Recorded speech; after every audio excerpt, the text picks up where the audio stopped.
I think I love this movie. Hey everyone, so today from Very Geek and welcome to the channel. Today I'm going to be reviewing Godzilla King of the Monsters because I got an early screening. I don't think it'll focus, but I got an early screening to Godzilla King of the Monsters on Wednesday by AMC. They invited, premiere members or whatever, and if you got your pass, you got your pass and you could go watch it. So, what did I think of it? I absolutely love this movie. This movie, the perfect description I can give it is a love letter to Toho films. And what I mean by that is that the amount of care and love put into this movie shines through the most. I took a couple days to just think about the movie in general first, to before I, just gush about it. And honestly, like I said, I think I've still come to the conclusion that I absolutely love this movie. It's a monster bash, crazy, destroy all monsters movie made for Godzilla fans. And if you guys don't know, I haven't talked about Godzilla a lot on this channel, but he is my favorite creature monster of all time. I own all, I don't have all 29 movies, but I have at least 23 to 24 that I could find on DVD or Blu-ray, because I can't even find the 1984 reboot, so I never really got a chance to find that one or own it. But I absolutely love Godzilla, whether it's Hedorah, Ghidorah, whatever, Rodan, Mothra, Destoroyah, Gigan, Megalon, whatever, Jet Jaguar, Mechagodzilla. I absolutely love Godzilla movies. And this movie, if you are a Godzilla fan, hardcore, or any fan of any of the monsters, the core four, Godzilla, Mothra, Rodan, Ghidorah, you will not be disappointed in this film at all. What else can I say about the movie? The visual effects are outstanding. When the monsters are fighting, it feels man, the impact, the weight, the size, everything is the main issue in 2014 that a lot of people had. I didn't personally have it. I thought it was interesting because if you compare the 2014 one with even the original film, you don't see the Godzilla in the original film a lot anyway. You really see him in 2 to 3 scenes, and people revere that movie. Me too.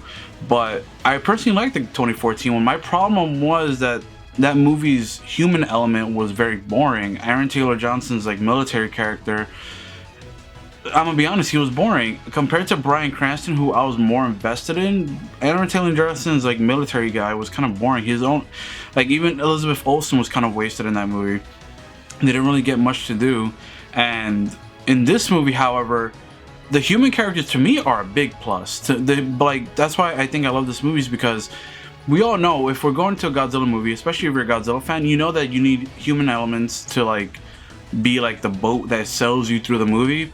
Because you're really there just to see the monsters, right? You're only there to go see the big fights and the visual effects and whatever, how it looks.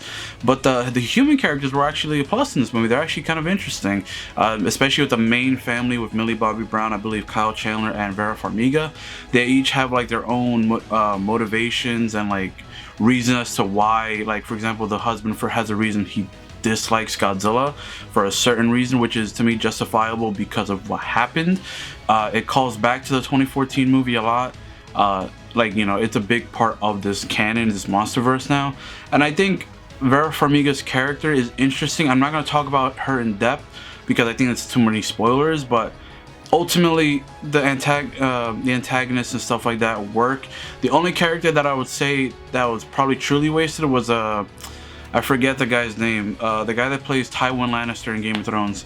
I forget his name, but he was kind of wasted. He was only he really only had maybe 10 lines max, or not 10, but a little bit more than that. He was a little bit wasted.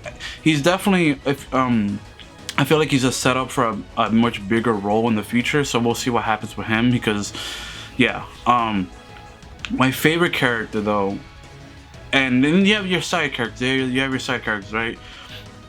Yeah, O'Shea Jackson Jr., he's fun for his role. He doesn't really get much to do because we have this really this bubble that people are based in a airship, and you have this bubble of people from Monarch that you pretty much just follow, only them. You don't really follow anyone else around the world, which gives me some Final Wars kind of vibe, where you just follow that ship and you follow the mutants or whatever, and the mustachioed gentleman. but you really only follow these people in this bubble, like, and they're all relatively fun and interesting. You have the comedian from Cabin in the Woods. He's very entertaining for his like couple lines and stuff like that. He's really good. But my favorite character, hands down, is probably Ken Watanabe's Dr. Serizawa. What they do with him, because he always had like a reverence and a praise and just this, he put Godzilla on a pedestal. He continues that with this movie, and I found it beautifully ironic because in the original Godzilla film, you know, 1954, Serizawa created the oxygen destroyer. He created it to kill Godzilla, and he also, you know, died in the process. However, the way they use Serizawa's character in this series and in this movie in particular, which is, to me, and you'll probably find if you're a big fan, you remember this, beautifully ironic the way they use Serizawa. So I love his character. I love what they did with him.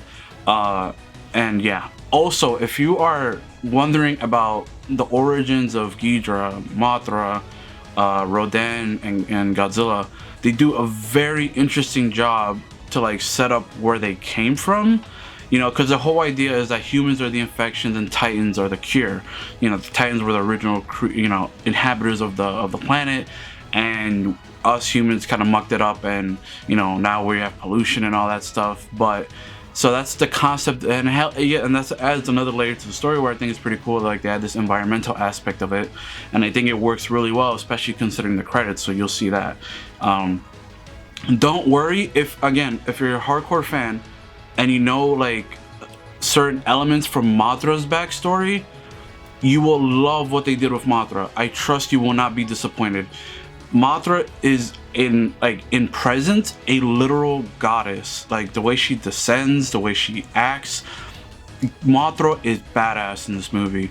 Rodan is cool, very cool, like just a fire pterodactyl. He didn't get like as much reverence and like awe. He was more like terrifying, because you can obviously, you guys know by just logic, Rodan and Ghidorah are like the bad, and then Mothra and Godzilla are like the good, you know, quote unquote monsters. So like you get this, like they give each like monster a personality too, which I thought was very neat and very interesting. Like Godzilla has, you can tell when he's angry, pissed, or calm, or whatever. Mothra, you can tell like with her wings, sometimes they change colors too. And like you have Rodan. Rodan's probably the least well developed one, but I mean, what can he do? He's Rodan, right? And then Ghidorah is probably the most interesting one, because each head has a different personality, and I think that really adds to Ghidorah's character rather than just be like 2-3 floppy heads or whatever. But yeah, like I said, they do the origins of each of these characters. If you're knowledgeable of the origins, you will not be disappointed, especially with Ghidorah and Mothra. Like their origins stay intact, if you know what I'm talking about. And also the soundtrack. The soundtrack was made by the guy that made God of War soundtrack, the PS4 remake or re-sequel. And wow, it is phenomenal. It is like, when you see monsters fighting, it is like epic and godlike, and like you're there. Another thing is that when they're fighting, even when they pull away from the fighting to the humans, there was always something popping off. Like you'll be, oh Millie Bobby Brown is here, and then like out of nowhere you'll see like Mothra and like Rodan just fucking crash behind and like hit something and explode something. Like the thing that this movie does really well is that it balances out the human to monster ratio, giving more time for monsters, like in general. Because I can probably say, just from remembering it, you could probably go, you cannot go in this movie 10 to 15 minutes without seeing a monster on screen, either in the background or doing something. Like it is almost impossible. There's always a monster happening, whether it's one of the 4 or whatever. So it is very, very good, an amazing film for me. I personally love it. It is a love letter to Toho films. It's probably I'll probably lump it probably as my second favorite Godzilla movie of all time, just because like I don't know, it just man, it is so good. It is a Godzilla fan's wet dream. That's all I can say. And if you are, I'm gonna say this, if you are wondering about the classic OSTs for certain monsters, they got you covered. That's all I'm gonna say.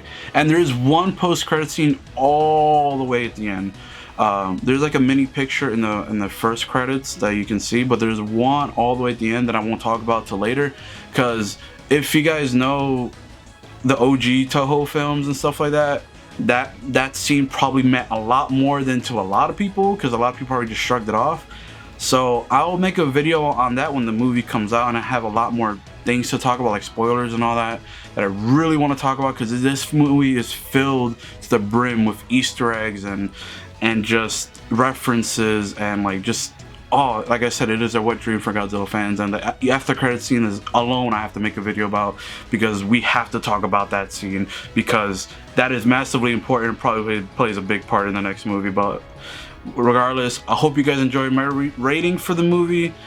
I don't really like giving number ratings, but honestly, like off the rip, like a 9, like 9.5 personally. Like, I know, like, if you're not into this verse, it probably won't mean as much to you as it did to me, but to me, like a 9.5. So, hope you guys enjoyed. Make sure you guys do like, comment, subscribe for more Godzilla content coming, especially after this movie. Make sure you guys follow me on my Instagram, Twitter, and my Snapchat, and I hope you all have a great night. Bye, guys.